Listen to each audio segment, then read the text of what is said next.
নমস্কার বন্ধুরা, কেমন আছো তোমরা সবাই? আশা করি খুব ভালো আছো। আজ আবারও তোমাদের সবাইকে স্বাগত আমার চ্যানেলে নতুন একটি রেসিপির সাথে। আজকে বানাতে চলেছি প্রেসার কুকারে মাত্র 10 মিনিটে পনির পোলাও। হ্যাঁ বন্ধুরা, এইভাবে তোমরা যদি বানাও সঠিক মাপ সহ প্রেসার কুকারে পোলাও বানানো যায় এইভাবে, না দেখলে অবাক হয়ে যাবে। সত্যি বলছি বন্ধুরা, খেতে কিন্তু অসাধারণ হয়েছিল। একদম জড়িয়েও যায়নি আর ঘেটেও যায়নি, একদম ঝরঝরে হয়েছিল। তো চলো পুরো রেসিপিটি দেখতে থাকো, আশা করি তোমাদের সবার খুব ভালো লাগবে। তো এই রেসিপিটি বানানোর জন্য আমি প্রথমেই চালটা মেপে নেব, আর তার জন্য একটা বাটি নিয়েছি, আর সেই বাটি অনুযায়ী আমি 2 বাটি চাল নিয়েছি। বাটিটা মাপ করেছি কেন সেটা আমি পরে বলে দিচ্ছি। এই বাটি মাপ করে আমি 2 বাটি চাল নিয়েছি। এরপর চালটাকে খুব ভালোভাবে পরিষ্কার করে ধুয়ে নেব। তোমরা ঘরোলা চাল দিয়েও করতে পারো, আমি এখানে 2 বাটি মতো নাফিস চাল নিয়েছি। এরপর চালটা ধুয়ে নেওয়ার পর আমি একটা প্রেসার কুকার বসিয়ে দিয়েছি, আর তাতে ঘি দিয়েছি পরিমাণ মতো। ঘিটা মেল্ট হয়ে যাওয়ার পর দিয়ে দিলাম লবঙ্গ, দারচিনি আর এলাচ। ওটা ঘিয়ের সাথে একটু নেড়ে নেওয়ার পর দিয়ে দিলাম বেশ কিছুটা ধুয়ে রাখা কাজু। দিয়ে কাজুটাও একটু নাড়াচাড়া করে নেব, খুব বেশি না, অল্প একটু নাড়াচাড়া করে নেওয়ার পর এরপর দিয়ে দিলাম ক্যাপসিকাম আর গাজর আমি কুচিয়ে রেখেছিলাম, ওটাও দিয়ে দিলাম। দিয়ে আবারও কিন্তু নাড়াচাড়া করে নেব। আর বেশ কিছুদিন আমি ভিডিও দিতে পারিনি, কারণ আমি খুবই ব্যস্ততার মধ্যে ছিলাম। আমার ছেলের রিভুর উপনয়ন ছিল, তার জন্য ক্ষমা প্রার্থী। আর এবার থেকে তোমরা রেগুলার ভিডিও পাবে। তো কথা বলতে বলতে আমি এখানে আরও কিছুটা অ্যাড করেছি মটরশুঁটি। তো দিয়ে আবারও একটু নাড়াচাড়া করে নিলাম। আর এখানে দেখো পনিরটা আমি আগে থেকেই ভেজে নিয়েছিলাম, আর পনিরটা আমি একটু কড়া করেই ভেজেছি, যেহেতু কুকারে আমি একসাথে করব তাই একটু কড়া করে ভেজেছি। পনিরটা কড়া করে ভাজলে একটু শক্ত থাকে, আর আমাকে কিন্তু শক্ত পনির খেতে খুবই ভালো লাগে। তোমরা তোমাদের পছন্দ অনুযায়ী ভেজে নিও। আর এখানে চালটা যে আমি ধুয়ে রেখেছিলাম, সেই চালটাও কিন্তু এই ক্যাপসিকাম, গাজর এই সবজিগুলোর সাথে দিয়ে আমি নাড়াচাড়া করে নিচ্ছি।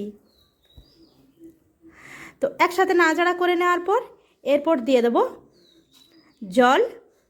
জলটা যে বাটি মাপ করে আমি চালটা নিয়েছিলাম সেই বাটি মাপ করেই কিন্তু আমি জলটা দেব। তো আমি এখানে 2 বাটি চাল নিয়েছিলাম, এখানে 4 বাটি আমি জল দেব।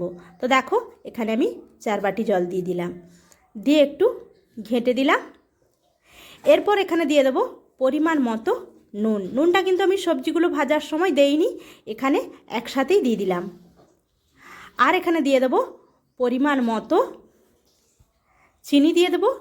চিনিটা অবশ্যই মিষ্টি যে যেমন পছন্দ করো তোমাদের পছন্দ অনুযায়ী দিতে পারো, আমি আমার পছন্দ অনুযায়ী মিষ্টিটা দিলাম। দিয়ে একটু ঘেঁটে দেবো।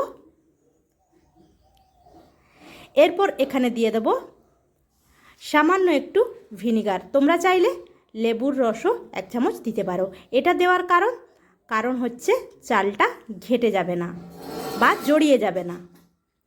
এরপর দিয়ে দিলাম ভেজে রাখা যে পনিরগুলো ছিল সেগুলো আমি এইভাবে দিয়ে দিলাম। এরপর ঢাকা লাগিয়ে আমি 2টো সিটি দিয়ে নেব।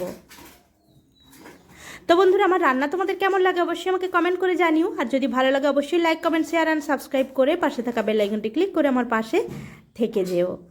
তো দেখো এখানে আমি 2টো সিটি দিয়ে নিয়েছি, আর বাষ্পটা পুরোপুরি বেরিয়ে যাওয়ার পর তোমাদেরকে খুলে দেখাচ্ছি। দেখো একদম কিন্তু দুর্দান্ত হয়েছে। মাত্র 10 মিনিটে পনির পোলাও। দেখো তোমাদেরকে তুলেও দেখাচ্ছি, একদম চাল কিন্তু ঘেঁটে যায়নি বা জড়িয়ে যায়নি, একদম দেখো ঝরঝরে কত সুন্দর হয়েছে। আর স্মেলটা যা সুন্দর বেরিয়েছে না বন্ধুরা, কি বলবো। এরপর পুরোটা দেখো আমি থালায়ও ঢেলে ফেলেছি তোমাদেরকে দেখানোর জন্য। এইভাবে কিন্তু তোমরা একসাথে অনেকের পোলাও এইভাবে 10 মিনিটে প্রেসার কুকারে বানিয়ে ফেলতে পারো খুব সহজেই। এরপর এটাকে আমি প্লেটে সার্ভ করে দিচ্ছি। তো দেখো বন্ধুরা কত সুন্দর হয়েছে, জাস্ট দেখতে যতটা সুন্দর হয়েছে খেতেও কিন্তু দুর্দান্ত হয়েছে। আর কত সহজে কত অল্প সময়েই কিন্তু এটা হয়ে যায়, দেখলে তো। তো আর দেরি কেন, এইভাবে চটপট একবার বাড়িতে বানিয়ে ফেলো পনির পোলাও, আর বাড়ির সবাইকে চমকে দাও মাত্র 10 মিনিটে পনির পোলাও বানিয়ে। তো আজকের মতো এই পর্যন্ত, আবারও দেখা হবে অন্য কোনো দিন অন্য কোনো রেসিপির সাথে। সবাই ভালো থেকো, সুস্থ থেকো, টাটা।